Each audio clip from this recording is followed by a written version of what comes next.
আসসালামু আলাইকুম ভাইয়া আপুরা, আপনারা সবাই কেমন আছেন? আমি রাহানা রামু দুবাই থেকে। তো চলে আসলাম আরেকটি ভিডিও নিয়ে। আশা করছি আজকের ভিডিওটা ভালো লাগবে, না টেনে পুরো ভিডিও দেখবেন। আর আজকে আমি আমার বান্ধবীর বাসায়, বাংলাদেশি বান্ধবী, আমার একজন অনেক অনেক প্রিয় আপু, প্রিয় বান্ধবী, তো তাদের বাসায় খিচুড়ি পাঠাবো পোলার চাল দিয়ে, ইলিশ মাছ ভাজা করব। তো অবশ্যই পুরো ভিডিওটা দেখবেন, কারণ আপুর নাকি খেতে ইচ্ছে করেছে। তো তারও বাচ্চা পেটে, আপনারা সবাই জানেন আমার বাচ্চা পেটে, তো আমি তো করে খেতে পারি। আপুটা অনেক বেশি অসুস্থ, তার জন্য তার বাড়িতে কিন্তু খিচুড়ি পাঠাবো। না টেনে পুরো ভিডিওটা দেখবেন। আর এখানে বাচ্চাদের জন্য সকালে নাস্তা নিয়ে নিয়েছি, নুডলস বানিয়ে, আর এখানে গ্রিল চিকেন, আর এখানে ক্যাচাপ আর মায়োনিজ নিয়ে নিব। তো এটা দিয়ে নাস্তা করব। নাস্তা করার পরে পুরো ভিডিওটা শুরু হচ্ছে, দেখতে থাকুন, সাথেই থাকুন। আর এই দেখুন আমার পা কেটে গেছে, বিপদ কিন্তু বলে কয়ে আসে না। তো এই দেখুন হঠাৎ করে আমার পা কেটে গেছে, আপনার বাটি পড়ে কাছে 2 জায়গায় পা কেটেছে। তো যাই হোক, এখন আমি তো রান্না করতে পারবো না, তো আমি আমার বড় বোনকে ডেকেছি, তো এসে রান্না করে দিবে। আর আপু একটু ঝাল ঝাল খেতে বলেছে, তো বড় আপুর বান্ধবী এসে আমাকে রান্না করে দিবে আজকে, কারণ আপুকে আমি বলেছি পাঠাবো। তো এখন যেটাই হোক, বিপদ এসেছে, বিপদের জায়গায় থাক, আর আমাদের রান্না শুরু হোক। তো এই তো দেখুন এখন একটু বাড়িয়ে কাঁচামরিচ দিয়ে পেঁয়াজ কষাতে বসিয়ে দিয়েছে খিচুড়ির জন্য। তো দেখতে পাচ্ছেন এদিক দিয়ে চা করে নিচ্ছে, কিছু সাদা ভাতও রান্না হচ্ছে বাচ্চাদের জন্য, কারণ এত মরিচের খাবার আমার বাচ্চারা খেতে পারবে না। যেহেতু রান্না করছি, আমাদের নিজের জন্য কিছু রান্না করছি। তো এই তো দেখুন বড় আপু কিন্তু এসে আমাকে কাজে সাহায্য করতেছে, মানে আপুই রান্নাটা করতেছে, দেখতেই পাচ্ছেন। তো আপুই কিন্তু রান্নাটা করছে অ্যাটলিস্ট, কারণ আমার পক্ষে সম্ভব না, আমার পা কেটে গেছে, অনেক ব্যথা করছে। তো এই তো আপুর বান্ধবীও চলে এসেছে। আর এই তো দেখতেই পাচ্ছেন ইলিশ মাছ, এটা ভেজে দেওয়া হবে।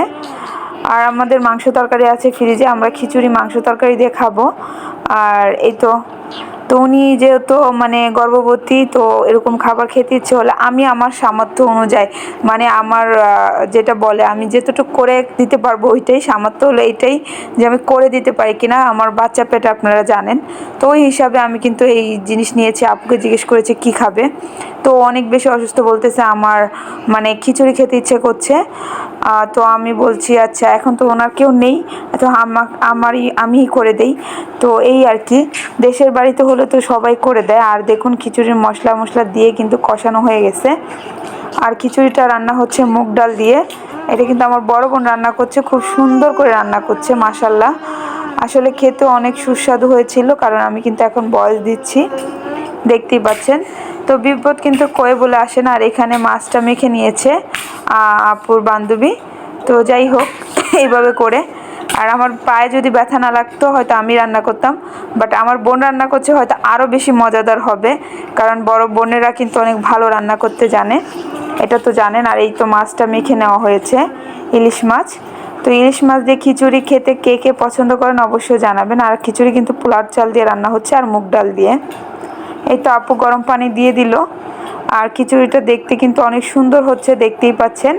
আর কার কার ঝাল ঝাল এরকম খিচুড়ি খেতে ইচ্ছে করে অবশ্যই কমেন্টের মাধ্যমে জানাবেন। আর বড় বোন থাকলে একটু ইজিই হয়। আর এখানে নিয়ে নিয়েছে কালো জিরা ভর্তা করার জন্য। তো কালো জিরা আপনার দেখুন শুকনো মরিচ, কাঁচা মরিচ, রসুন, পেঁয়াজ দিয়ে সুন্দর করে একসাথে ভেজে নিয়েছে। এখন লবণ দিয়ে এইটাতে নেওয়ার মানে হলো ঠান্ডা হয়ে যাওয়ার জন্য। তো তাড়াতাড়ি করে তারা করে দিচ্ছে, আমি বলছি লেট হয়ে গেছে অলরেডি, একটু তাড়াতাড়ি করো। এই তো দেখুন সুন্দর করে এখন ভর্তাটাকে মানে ব্লেন্ডার দিয়ে ভর্তা করে নিচ্ছে কালো জিরাটাকে, একদম ঠান্ডা করার জন্য, ঝটপট। আর এই তো এখানে ইলিশ মাছও কিন্তু ভাজা হচ্ছে, একদম সরিষার তেল দিয়ে ডুবা করে ভাজা হচ্ছে। তো ইলিশ মাছটা কিন্তু সরিষার তেল দিয়ে ভাজা হয়েছে। এই তো দেখুন খিচুড়িটা অলমোস্ট ডান। তো এখন খিচুড়িটা সুন্দর করে বাটিতে নিয়ে নিবে ভরে, তো পাঠিয়ে দিব একদম গরম গরম রাহানের আব্বুকে দিয়ে, কারণ ওনার খেতে ইচ্ছে করেছে আপুর, আমার একদম একটা অনেক প্রিয় আপু। তো আপনাদের সাথে ইনশাল্লাহ যে কোনো একদিন শেয়ার করব যদি পারি ইনশাল্লাহ। তো এই তো দেখতেই পাচ্ছেন কালো জিরা ভর্তা রেডি, সব কিছু রেডি।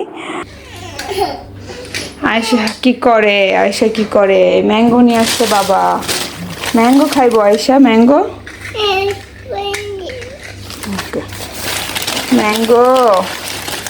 ও ম্যাঙ্গো।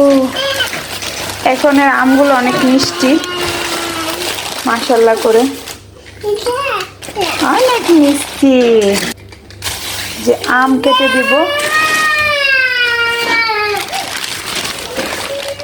আচ্ছা, অনেকে প্রশ্ন করেন এনে ফ্রুট কেন জমিয়ে রাখি না। ভাই কী দরকার ফ্রুট এনে জমিয়ে রাখার? বাচ্চারা খেয়ে মেয়ে নিবে, কেটে দিব, শেষ হবে আবার আনবে। এখানে তো সব সময় পাওয়া যায় সব কিছু, যেটাই আসে সিজন। তো কি দরকার এনে ঘর বুঝাই করে ফুটা হয়ে যাক, খারাপ হয়ে যাক, পরে ওয়েস্ট করার কোনো দরকার নেই না, এর জন্য। তারপরে তো মোটামুটি আলহামদুলিল্লাহ দেখেন সব সময় থাকে, এটা ওইটা ওইটা ওইটা শেষ করে ফেললেই ভালো। খেয়ে খেয়ে নষ্ট করা ভালো না, এখন আর পরিস্থিতি অনেক খারাপ, ভয়াবহ পরিস্থিতি। তো এর জন্য আর কি নষ্ট করি না, তো কেটে কেটে খেয়ে ফেলি, এনেই খেয়ে ফেলি, জমিয়ে লাভ নেই, বাচ্চারা নষ্ট করে বরঞ্চ।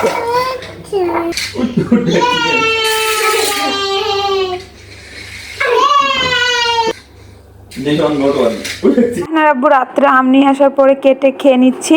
তো আজকের মতো ভিডিওটা এই পর্যন্তই। ভালো থাকবেন, সুস্থ থাকবেন। আর আপু খিচুড়ি খেয়ে অনেক ভালো বলেছে। তো এটা কিন্তু রাত্রের ভিডিও ছিল লাস্টটা, আর ওইটা কিন্তু মাগরিবের সময় বানিয়ে দেওয়া হয়েছে। আর এখন দেখেন আয়শা বুড়িটা কি করছে, দেখুন আপনাদের সাথে একটু শেয়ার করলাম। তো দেখে আপনাদের অনেক হাসি পাবে, দেখতে থাকুন, সাথেই থাকুন।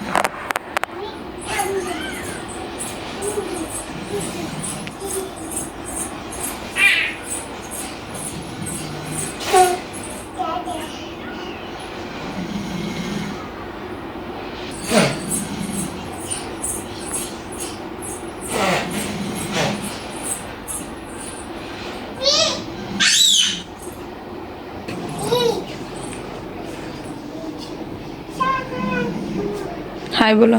हाय हाय बोलो आयशा। हाय हाय रहीम हाय बोलो।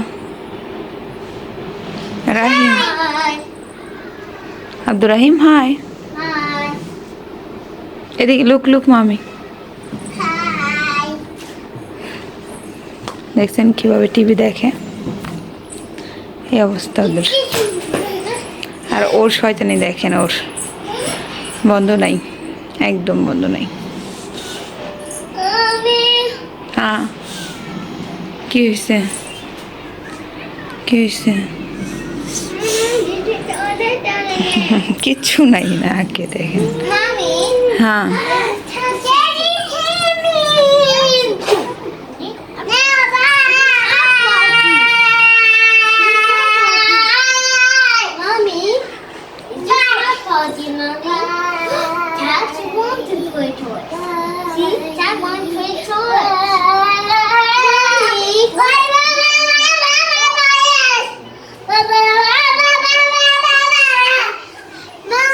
কি হয়েছে তোমার? Yes, yes, missing. কি হয়েছে তোমার?